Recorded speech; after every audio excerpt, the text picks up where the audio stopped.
Hi, it's Corrie-Beth, and I'm here to talk to you today about exercise during pregnancy.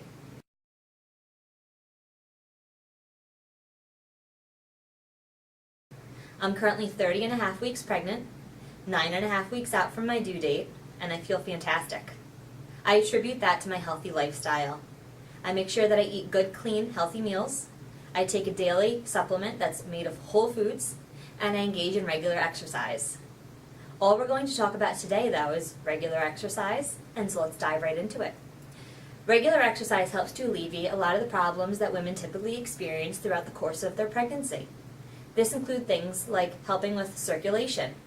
A lot of the problems include things like varicose veins, swelling in the legs, ankles, and feet, but fortunately, exercise helps to alleviate that.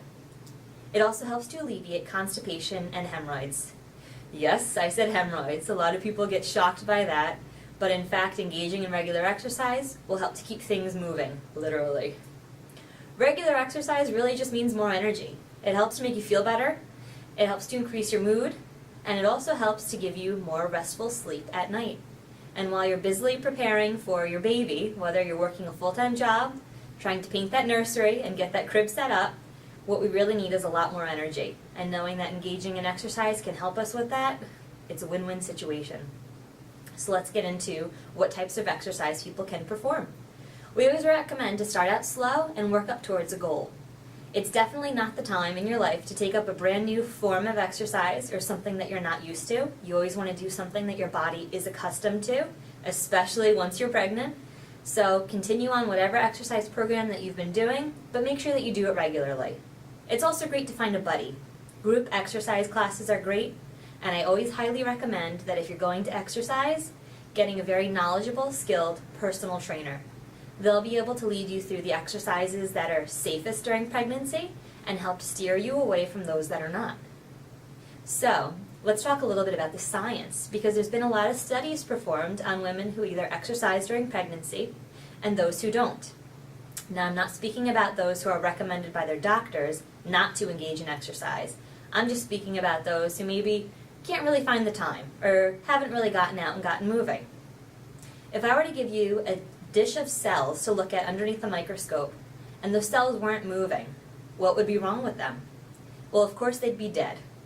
And when you relate that to yourself and your exercise, it's important to keep moving. I'm not talking about running a marathon or going and engaging in a weightlifting championship. I'm talking about going for a walk on your lunch break or after work. I'm talking about going to a group exercise class or heading to the gym a few days a week. So, the University of Michigan actually released a study in 2011 that correlated healthy pregnancy with exercise.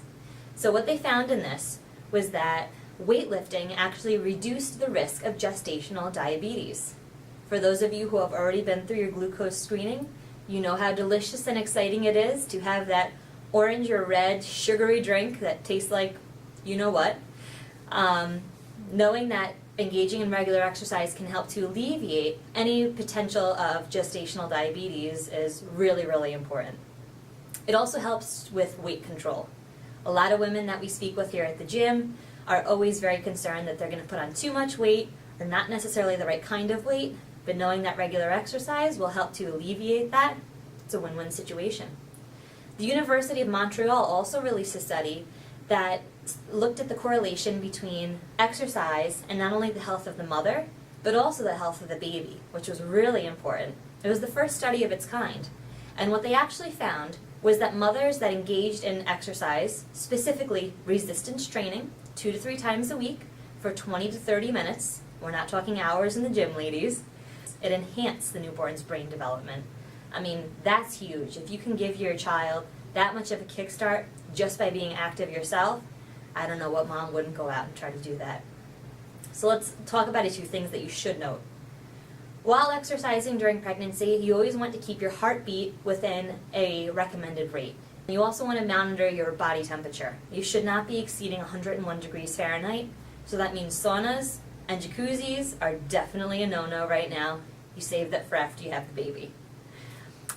Also, the most important thing that we always tell our clients is breathe. It's important to breathe through every single exercise, making sure that you're not cutting off any of the oxygen supply, not only to yourself, but also to the uterus. So we always say to our clients, you exhale on effort. So for example, if I were doing a bicep curl, and as I'm using or exerting effort to bring the weights closer to my body, I'm making sure that I'm exhaling and letting the air out, and then inhaling as I bring the weights back down. We always recommend, though, that you should speak with your healthcare provider or doctor before engaging in any type of exercise. Women who should not engage in an exercise regimen during their pregnancy are those who are at risk for a high-risk pregnancy, those at risk for preterm labor, or those simply advised by their doctor not to engage in exercise. I wish you the best of luck. I wish you a very happy and healthy pregnancy, and get moving.